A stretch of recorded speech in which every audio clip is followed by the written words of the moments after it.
আগামীকালের দৈনিক রাশিফল নিয়ে বিস্তারিত আলোচনা করব ১২টি রাশির ভালো এবং মন্দ নিয়ে। এটা অতি পরিচিত প্রোগ্রাম। প্রত্যেকটা দিন দৈনিক রাশিফল নিয়ে আলোচনা করি আপনাদের বোঝার স্বার্থে।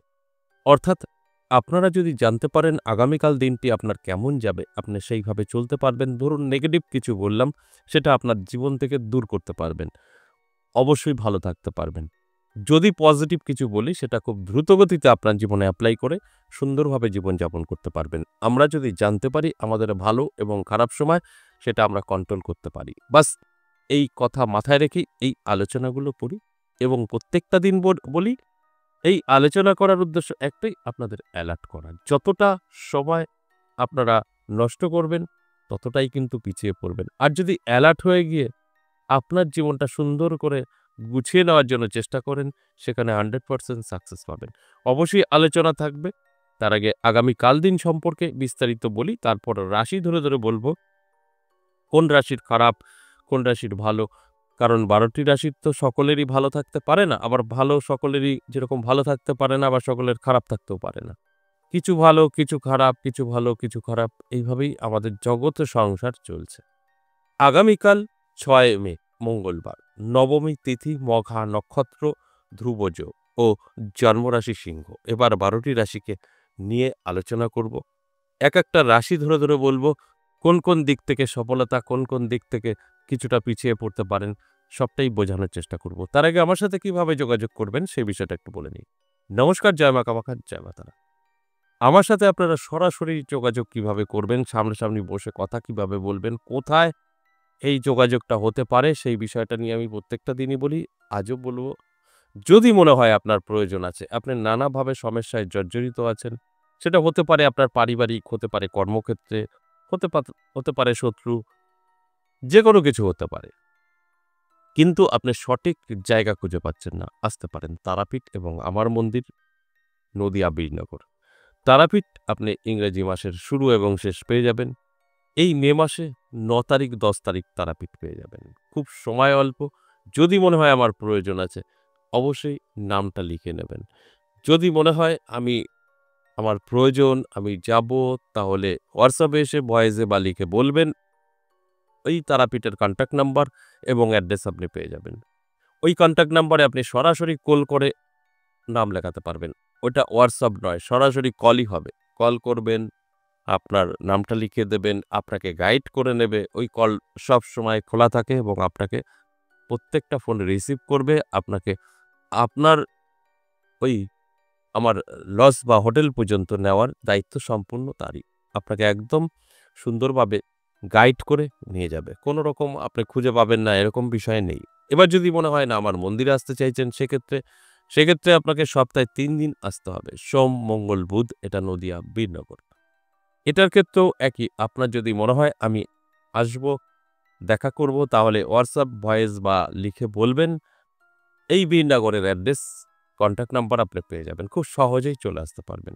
এইভাবে সামনাসামনি বসে কিন্তু আপনি আমার সাথে আলোচনা করতে পারবেন আপনার সমস্যা নিয়ে, এবং সেই জায়গা থেকে কি করে বেরিয়ে আসবেন তার পরামর্শ অবশ্যই আমি দেব। আরেকটা যেটা ছিল সেটা অনলাইন। অনলাইন এখন আপাতত বন্ধ আছে। অনলাইন সকলের জন্য না, কারণ অনলাইন ধৈর্যের ব্যাপার আছে। অনলাইনটা এখন হচ্ছে না। যাদের খুবই প্রয়োজন, আসা সম্ভব নয়, সেক্ষেত্রে অনলাইন ২-১ টা হতে পারে। অ্যাভেলেবল অনলাইন এখন বন্ধ আছে। সরাসরি আসুন, কথা বলুন আপনার সমস্যা নিয়ে। কারণ অনলাইন সবসময় সবকিছু সম্ভব হয় না। সেক্ষেত্রে আপনারা সরাসরি আসতে পারেন। আর অনলাইনের ক্ষেত্রে বললাম, যেটা একদমই আসা সম্ভব নয়, সেরকম আমরা বেছে নিয়ে ২-১ জনের অনলাইন প্রেডিকশন করব। আর অনলাইন যেটা আপনার হতে পারে, আপনার জন্মছক, জটুক বিচার, এগুলো হামেশাই হবে। এগুলোর জন্য কোনো সমস্যা নেই। সেটা আপনি জানতেই পারবেন। এবার আসুন আজকের আলোচনা দৈনিক রাশিফল। এই দৈনিক রাশিফল আলোচনা করি একটাই কারণ, আপনাদের অ্যালার্ট করি। তাই এই অ্যালার্টটা আপনি যতক্ষণ না হতে পারবেন, ততক্ষণ কিন্তু এই আলোচনা কোনো লাভ আপনাকে এনে দেবে না। তাই আমি প্রত্যেকটা দিনই একটা কথাই বলি, সম্পূর্ণভাবে প্রোগ্রামটা দেখুন, তারপর আপনার জীবনে এপ্লাই করুন। সেখানে দাঁড়িয়ে কিন্তু আপনার বেনিফিট 100%। আসুন এক এক করে সেই রাশিগুলো বলি। মেষ রাশির ক্ষেত্রে বলব, খুব একটা ভালো সময় যাবে না। আপনার যদি মেষ রাশি হয়, অনেকটা সাবধানে থাকতে হবে। মেষ রাশির জাতক জাতিকাদের বলবো, অ্যালার্ট থাকুন, চোখ কান খোলা রাখুন। তা না হলে আপনার কিন্তু সমস্যা বাড়বে যেকোনো বিষয়ে, কর্মক্ষেত্রে হোক বা অন্যান্য দিক থেকে হোক, কিছুটা চাপ তৈরি হবে। তাই অ্যালার্ট থাকাটা অবশ্যই আপনার জন্য শুভ। বৃষ রাশির ক্ষেত্রে বলব, অবশ্যই আপনার দিনটি শুভ। বৃষ রাশির জাতক জাতিকাদের আটকে থাকা কাজ ক্লিয়ার হবে। নানা দিক থেকে সুযোগ সুবিধা আসবে। যে সুযোগ সুবিধাগুলো আপনার জীবনকে গুছিয়ে তুলতে পারবে। অর্থাৎ আপনার জন্য আগামীকাল দিনটি কিন্তু যথেষ্ট পজিটিভ এবং শুভ থাকছে। এরপর মিথুন রাশি। মিথুন রাশির জাতক জাতিকাদের কিন্তু আমি বলবো, অনেকটা হিসাব করে আপনাকে পথ চলতে হবে। আপনার জন্য কিন্তু আগামীকাল দিনটি শুভ নয়। সমস্ত দিক থেকে কোনো পার্টিকুলার এই দিক ওই দিক এরকম বিষয় না, যে কোনো বিষয়ে আপনাকে অনেক হিসাব করে কাজ করতে হবে। দেখবেন আপনি ঠিকঠাক থাকবেন। যদি আপনার মতো করে চলেন, কোনো হিসাব নিকাশ নেই, চলো দেখছি যাব, তাহলে কিন্তু কিছুটা বিপদের মুখে আপনি পড়ে যেতে পারেন। যে কোনো সমস্যায় হতে পারে। কোনো সমস্যার মানে একটা দিক নেই যে এদিকটাই হবে। সব দিক থেকে আপনাকে কিন্তু পিছিয়ে দিতে পারে। কর্কট রাশির যথেষ্ট শুভ, পজিটিভ থাকছে। কর্কট রাশির জাতক জাতিকাদের উদ্দেশ্যে বলব, আপনার সঙ্গে অনেক কিছু ঘটবে যেটা পজিটিভ। আপনার ভাগ্যও বদলে যেতে পারে। কারণ আপনার জন্য দিনটি যথেষ্ট শুভ। আর এই শুভ দিনে শুভ কিছু ঘটবে, এটাই তো স্বাভাবিক। এর জন্য আপনাকে অ্যালার্ট থাকতে হবে। যে প্রয়োজনীয় জিনিসগুলো সেগুলোকে সংগ্রহ করার জন্য চেষ্টা করতে হবে। সেখান থেকে কিন্তু আপনি বেনিফিট অবশ্যই পাবেন। এরপর সিংহ রাশি। সিংহ রাশির জাতক জাতিকাদেরও কিন্তু দারুণ সময় থাকবে। সিংহ রাশির জাতক জাতিকাদের উদ্দেশ্যে বলব, অ্যালার্ট থাকুন, চোখ কান খোলা রাখুন। আপনার কিন্তু মান যশ খ্যাতি বৃদ্ধি পাবে। আটকে থাকা কাজ অবশ্যই ক্লিয়ার হবে। তাই এই দিকগুলো অত্যন্ত শুভ। আর এই শুভ দিকগুলো কিন্তু অবশ্যই আপনার জীবনে কিছু না কিছু পরিবর্তন ঘটাবে। আর আমি সবসময় বলি, যখন আমাদের শুভ সময় থাকে, সেই শুভ সময়টা আমরা যদি শুভ কাজে ব্যবহার করতে পারি, তার থেকে আর ভালো কিছু হয় না। এবার আসুন কন্যা রাশি। কন্যা রাশির জাতক জাতিকাদের উদ্দেশ্যে যদি বলি, খুব পজিটিভ সময় থাকবে। কোন দিক থেকে? আর্থিক দিক থেকে। আর্থিক দিক থেকে আপনাকে কিন্তু শক্তিশালী করে তুলবে। যে কোনোভাবেই হোক না কেন, অর্থ কিন্তু আপনার কাছে ছুটে আসবে। আর এই অর্থই আপনাকে কিন্তু সমস্ত দিক থেকে সাপোর্ট করবে।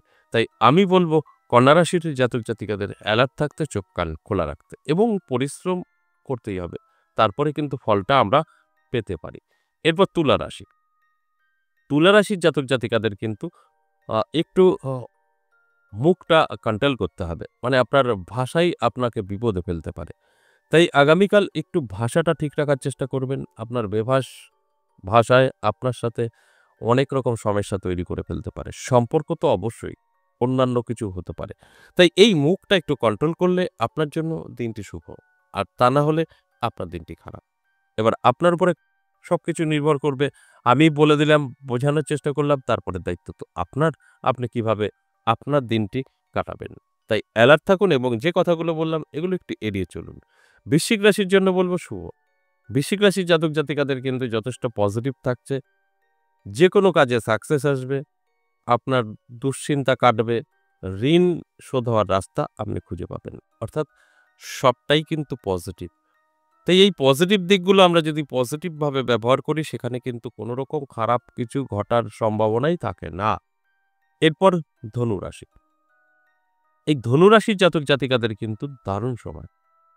অর্থাৎ অর্থ কিন্তু সমস্ত দিক থেকে ছুটে চলে আসবে। প্রাপ্তিযোগ, অর্থাৎ অর্থ আপনার কাছে আসবে, এটাই স্বাভাবিক। এর জন্য আপনাকে অ্যালার্ট থাকতে হবে, চোখ কান খোলা রাখতে হবে, পরিশ্রম, চেষ্টা। তারপর দেখবেন আমি যে কথাগুলো বলছি সবটাই আপনি মিলিয়ে নিতে পারবেন। কারণ আপনার জন্য সময়টা কিন্তু অত্যন্ত শুভই থাকবে। এরপর মকর রাশি। মকর রাশির জন্য বলব যথেষ্ট শুভ এবং পজিটিভ সময়। আপনার অনেক আটকে থাকা কাজ ক্লিয়ার হবে, শত্রু দমন হবে, ইনকাম বৃদ্ধি পাবে, বেকারদের বেকারত্ব দূর হবে। বুঝতেই পারছেন সমস্ত দিক থেকেই কিন্তু একটা শুভ কাজ করবে।